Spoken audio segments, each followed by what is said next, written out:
Crônicas do Amanhecer. Por Feijão Centro Espírita Allan Kardec de Balneário Gaivota, 25 de março de 2019. Vaticano expressa respeito pela justiça após condenação de cardeal. O Vaticano expressou nesta hoje seu profundo respeito pela justiça australiana depois da condenação do cardeal George Pell, ex-número 3 da Igreja Católica, por abusos sexuais contra menores. É uma notícia dolorosa que, estamos cientes, chocou muitas pessoas, não só na Austrália.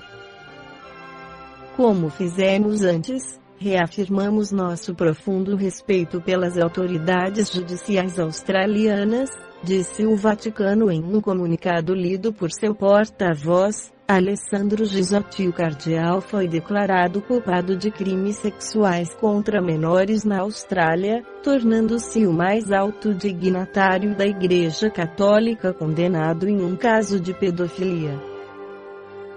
Pell, de 77 anos, foi declarado culpado em um julgamento em dezembro por agressão sexual e outras 4 acusações de atentado ao pudor contra 2 coroinhas de 12 e 13 anos na sacristia da Catedral de São Patrício em Melbourne nos anos 1990. O júri rejeitou um argumento do advogado de Pell, Robert Richter QC, de que as alegações eram fantasias planejadas pelas vítimas. A Conferência dos Bispos Católicos da Austrália disse que a condenação chocou muita gente na Austrália e em todo o mundo, reiterando sua promessa de tornar a Igreja um lugar seguro para todos. A decisão, de uma corte em Melbourne, foi proferida em dezembro, mas por motivos legais só foi divulgada nesta semana. Pell se declarou inocente que apelaria contra a decisão. A sentença ainda não foi decidida. A primeira cúpula sobre abuso sexual infantil na Igreja Católica, realizada nos dias 23 e 24/02 no Vaticano, foi encerrada com um sermão do arcebispo de Brisbane, o australiano Mark Coleridge. No abuso sexual, disse o arcebispo, os poderosos põem as mãos nos mais fracos e mais vulneráveis do Senhor. Ele poderia estar descrevendo as ações de um de seus conterrâneos, o cardeal George Pell, que se tornou o membro de mais alto escalão da Igreja condenado por abusos sexuais contra menores. Este assunto polêmico, constantemente em destaque na imprensa, nos convida a uma questão: qual é a visão da doutrina espírita a respeito deste grave desequilíbrio mental e espiritual, impulso sexual doente isento de ética, a pedofilia? O espírito Joana de Ângeles, pela psicografia de Divaldo Pereira Franco em mensagem psicografada na manhã de 19 de maio de 2009. Na residência de Joseph Jaculak, em Viena, Áustria, afirma: o sexo tornou-se o novo deus da cultura moderna, exaltado em toda parte, elemento de destaque em todas as situações.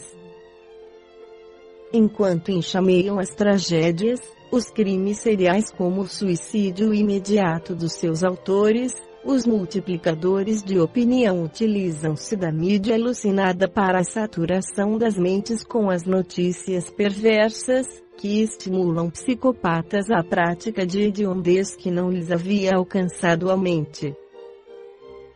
Pessoas ditas famosas, na arte, no cinema, na televisão, exibem, sem pudor, as suas chagas morais, narrando os abortos que praticaram, a autorização para a eutanásia em seres queridos que lhes obstaculizavam o gozo juvenil, a multiplicação de parceiros sexuais, os adultérios por vingança ou simplesmente por vulgaridade, os preços a que se entregam, as perversões que os caracterizam, vilipendiando os sentimentos daqueles que os veem ou leem estarrecidos. Uns, com inveja a outros, em lamentável comércio de degradação.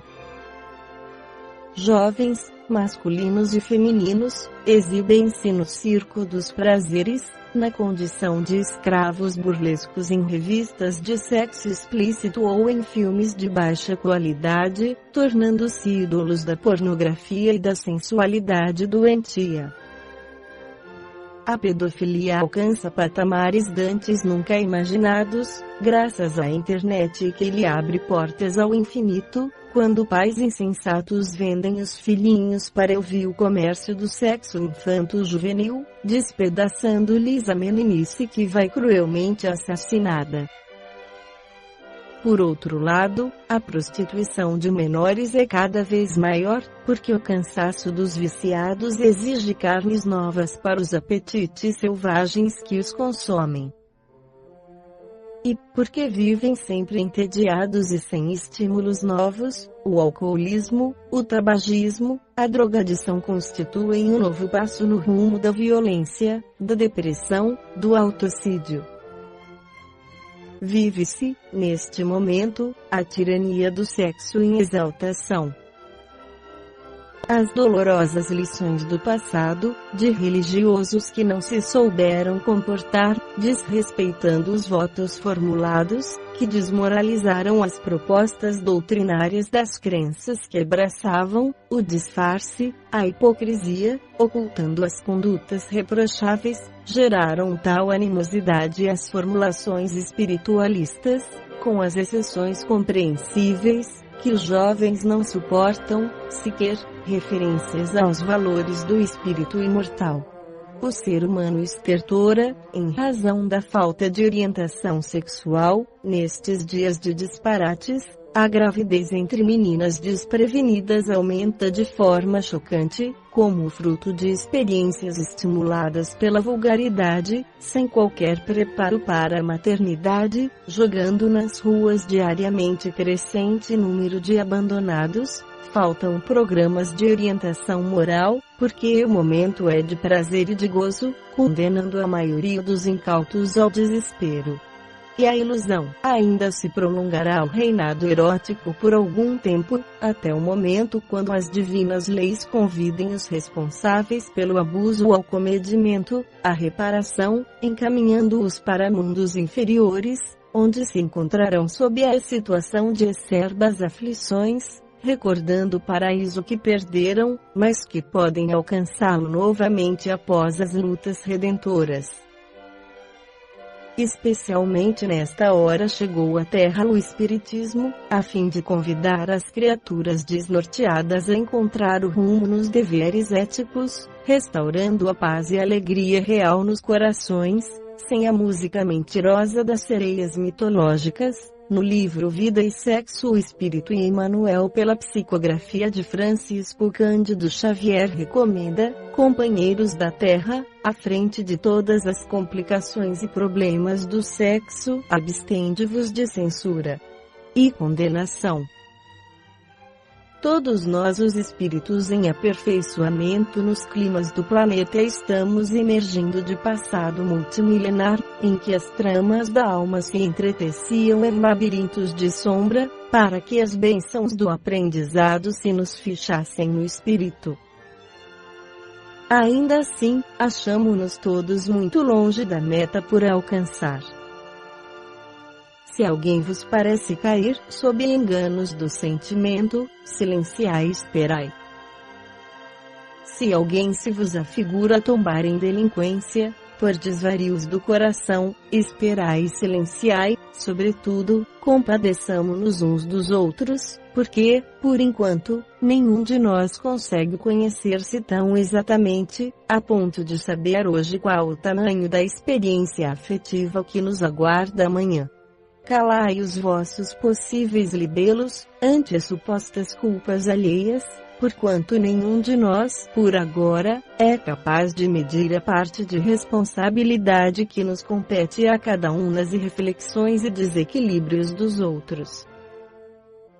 somos todos peças integrantes de uma só família, operando em dois mundos, simultaneamente aquele das inteligências corporificadas no plano físico e aquele outro das inteligências desencarnadas que se domiciliam nas regiões da mesma terra que habitais, disputando convosco, tanto quanto igualmente entre si, a aquisição de recursos substanciais da evolução. Não dispomos de recursos para examinar as consciências alheias e cada um de nós, ante a sabedoria divina, é um caso particular, em matéria de amor, reclamando compreensão. À vista disso, muitos de nossos erros imaginários no mundo são caminhos certos para o bem, ao passo que muitos de nossos acertos hipotéticos são trilhas para o mal de que nos desvencilharemos, um dia, abençoai-a mas sempre. Diante de toda e qualquer desarmonia do mundo afetivo, seja com quem for e como for, colocai-vos, em pensamento, no lugar dos acusados, analisando as vossas tendências mais íntimas e, após verificar de se estáis em condições de censurar alguém, escutai, no âmago da consciência, o apelo inovidável do Cristo: amai-vos uns aos outros, como eu vos amei. Esta foi a crônica do amanhecer de 25 de março de 2019, por Feijão Centro Espírita Allan Kardec, de Balneário Gaivota.